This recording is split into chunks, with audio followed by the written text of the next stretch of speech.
I believe that I speak for many in saying that it is greatly appreciated. Additionally, thanks to my coaches and especially to my teammates for the hard work that you have all put in this past year. It has not gone unnoticed. Now I want you all to think for a second. I want to set a scene for you. Picture this. It's November 4th, 2012, and the Assumption Cross Country team has traveled all the way to New Hampshire to compete in the NCAA Regional Championship. The team arrives, warms up, heads to the start line, and when the gun goes off, the team races. Through muddy trenches, steep hills, and treacherous routes, the team pushes through to complete the full 6K. After the race comes the award ceremony. Out of the 28 teams represented at the meet that day, Assumption has placed 23rd.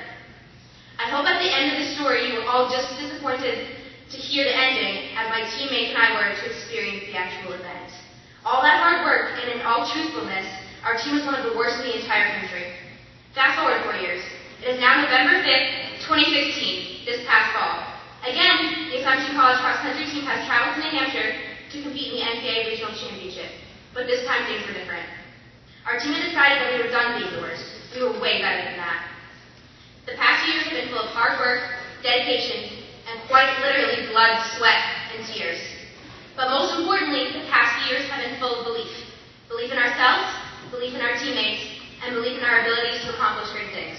The top 3 teams in each region earned a bid to the NCAA tournament, and we were determined to earn one of those bids this year. After the championship race came the award ceremony, and this year, out of the 28 teams, Assumption had come in second, making them the first ever cross-country team from Assumption College to qualify for the national championship. At nationals, Assumption went on to place 27th out of the 307 NCAA Division II schools that sponsor women's cross-country. This feat is being considered one of the fastest turnarounds in NCAA history, and it was accomplished because of the belief that my teammates had in themselves and the hard work that they have done over the past few years. Kudos to you. These facts are why I believe the women's cross-country team deserves the Moment of the Year award. Go ahead and take a look.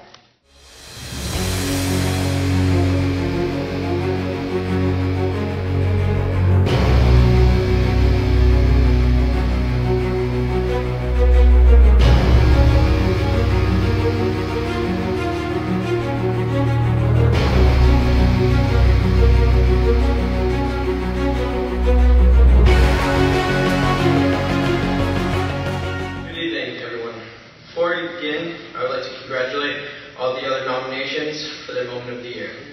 This year was filled with some truly amazing plays, and the men's soccer team is honored to be a part of it. The men's soccer program has had many changes over the past 3 years, and there have been some highs and some deep, deep lows. We began 3 weeks before my 2014 freshman preseason. This is when we received an email letting us know we will be getting a new coach who is almost young enough to play on the team. Let's just say we did not end our 2014 season the way we wanted to and finished 12th in the conference with only 3 wins. Instead of humiliating myself in front of you all tonight, I won't tell you our record from 2015. But some way, I don't know how it was possible, we had less wins and again finished 12th. After that fall, as many of you know, the soccer team magically turned into the cross-country team. Instead of waking up for 6 a.m. practice, we would wake up for a quick 2, 3, 4, 5, 6 mile run.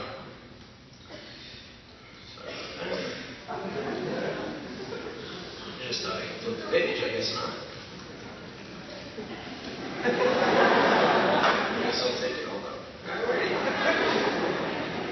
Well, what many of you didn't see, including myself, is through all of our complaining about how sore we were, we actually became a team. We were pushing each other more than ever and demanding more out of ourselves. We each had each other's backs, and not one person came before the team. That spring, we survived together. As we began our 2016 fall campaign, we were led by a group of 9 seniors, which was definitely important as we had 8 new guys coming in. These 9 were the driving force to turning this program around. It also helped that we recruited a couple freshmen who could actually score goals, but that's besides the point. These seniors were the backbone of the program. The men's soccer NE10 this year was unlike it has ever been before. We sent 5 teams to the NCAA tournament. The usual top teams were no longer blowing everyone out of the water. Every single game was a true dogfight, no matter if you're playing the first place team or the last place team. Going into our game against Southern Connecticut, we were 5-5 in the conference. At this point, we were still fighting for a place in the tournament, and this win could get it. The men's soccer team has not made the playoffs since 2009. This game was truly a roller coaster, and just 2 minutes into this vital game, we went up 1-0 with a goal from Jason Lodges. After Southern Connecticut tied the game up at the end of the first half, we came in the locker room knowing this game would make or break our season, and we needed to do anything to get a result. With 30 minutes left in the game, Matt Gilson once again gave us the advantage. Just 30 minutes stood between us and any 10th playoff appearance. We were able to weather the storm of Southern Connecticut for 29 minutes. Yes, 29. We needed 30. Southern Connecticut scored with just 49 seconds left in the game and deflated our sails. Between regulation and overtime, our 9 seniors once again stepped up, rallied the troops, and urged us to realize how important this game could be for us. With a hard-fought overtime, the game stood at a standstill. In double overtime, with just over a minute left in the game, Simon Chichka, in Simon Chichka fashion, decided to take on about 6 Southern Connecticut defenders. After beating all 6 guys around him, Simon toe-poked the ball through another defender's legs as I was running down the right side. With the announcement of 1 minute remaining in the game ringing through the stadium, I didn't have time to think. I just shot. It has taken me 50 games to score a goal, and it couldn't have come at a better time. I have had that shirt over my head celebration in my back pocket for all 50 of them. We finished our season with a hard-fought 1-0 playoff loss on the road to Des Moines. There was not one person who didn't leave everything they had on the field at Des Moines. The appearance in the NE10 playoffs left a lasting legacy for our 9 seniors, but also left a sour taste in the rest of our mouths. This moment is the driving force we needed to propel us for next season, and hopefully this is the start to the new Assumption College men's soccer program. Thank you.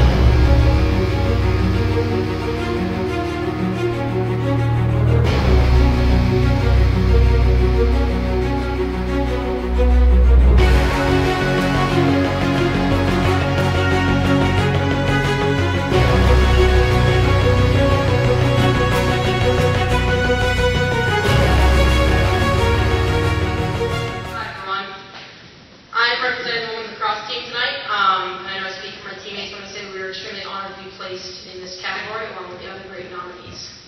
We really appreciate all the support we've received thus far this season and hope to make County Nation proud on Wednesday night. I think I can speak not only for myself, but a lot of people in this room right now when I say we strongly dislike Bentley. And up until 2 weeks ago, Assumption Women's Lacrosse had never beaten them before. Making history with 25 of your best friends is one of the best feelings in the whole world. Beating Bentley in overtime for the first time in program history was incredible.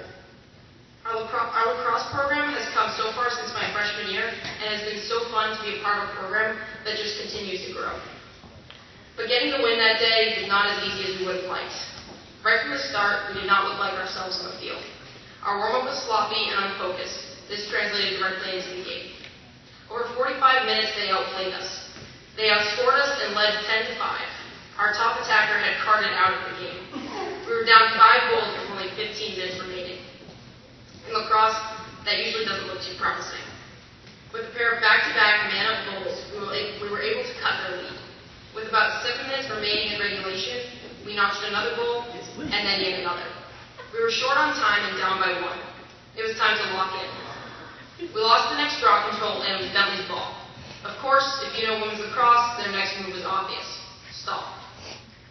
Our defense forced a huge Bentley turnover, and we marched down the field.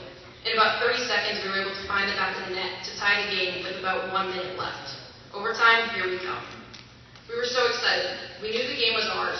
We went back out, won the draw, and pushed the cage. We clinched the win only 21 seconds into overtime. I am so proud of this team, and I am so proud to be a part of this team. Here are a few highlights from our historical 11-10 overtime win at Bentley.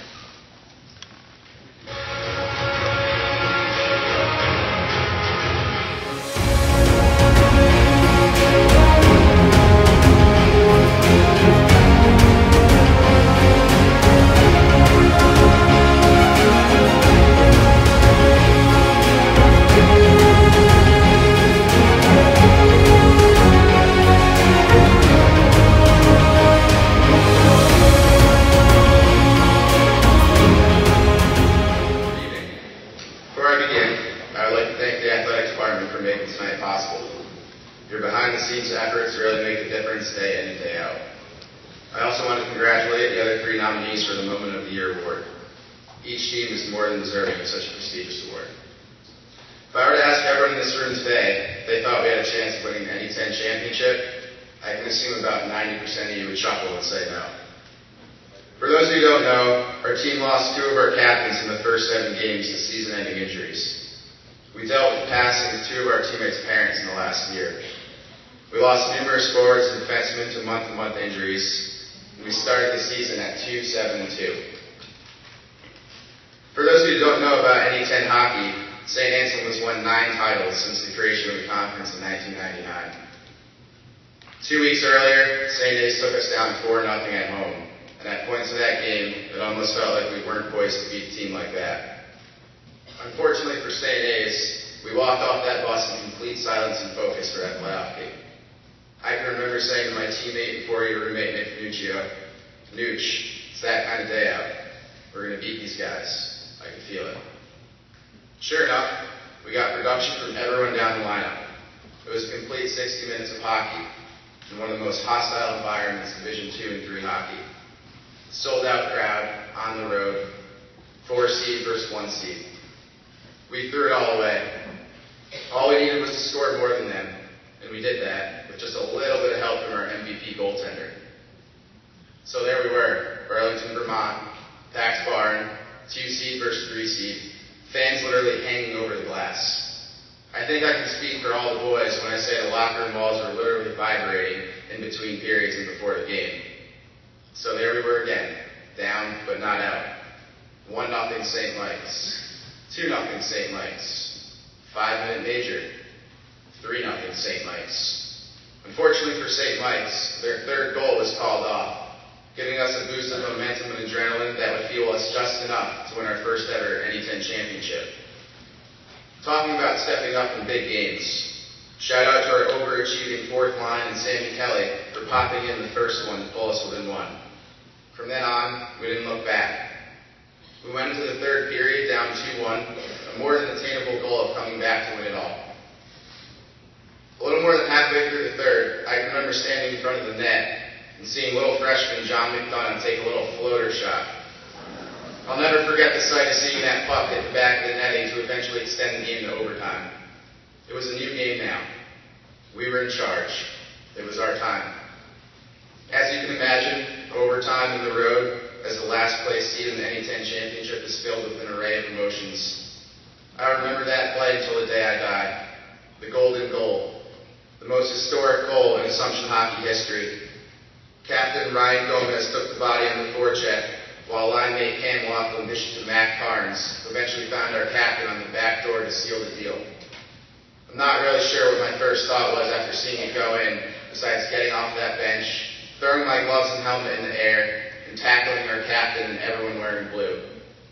If I tried to explain that moment in depth, we would be here until graduation, so I won't do that. But what I will do is speak to the courage and perseverance this team represented not only in the championship, but year-round. The adversity we fought on and off the ice throughout the season, the 7-game losing streak, the loss of 2 of our captains to injury, the injuries to multiple key contributors, the tense and difficult talks in the locker room between players and coaches alike, having to play until the last game to secure a playoff spot, and then going on the road to play 2 teams who have won a combined 14 NE10 championships in 16 years. Unless you were on that roster or listed as a coach or trainer, it's impossible to understand what we went through as a team to reach the ultimate goal of glory, the ultimate end goal. That day we created history for a struggling hockey program. We created history for the Assumption community. We found it from within to get the job done. I stand up here today honored to call these 30 guys sitting over here my teammates, but more importantly, my brothers. Gentlemen, we did it. Thank you, and go Hounds.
again, to reiterate what a lot of people have said tonight, congratulations to all the recipients and nominees.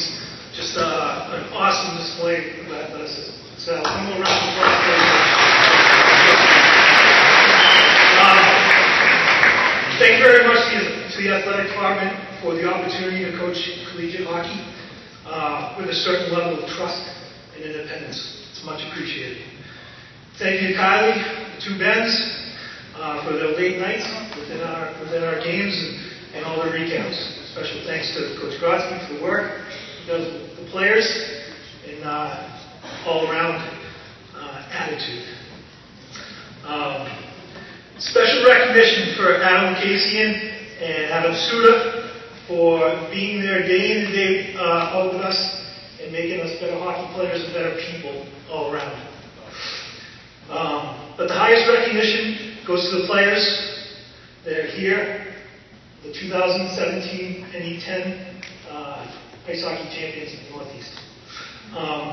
We went through a lot of adversity, losing streaks, losses, but we found a taste in the second half of the expectation of winning. Every time we came to the rink, we expected to improve, and every time we got on the ice to play whatever opponent that was in front of us, we expected to win. We went on a winning streak. We never looked back. Subsequently, the efforts paid off in a Northeast 10 championship for Assumption Ice Hockey. Thank you very much.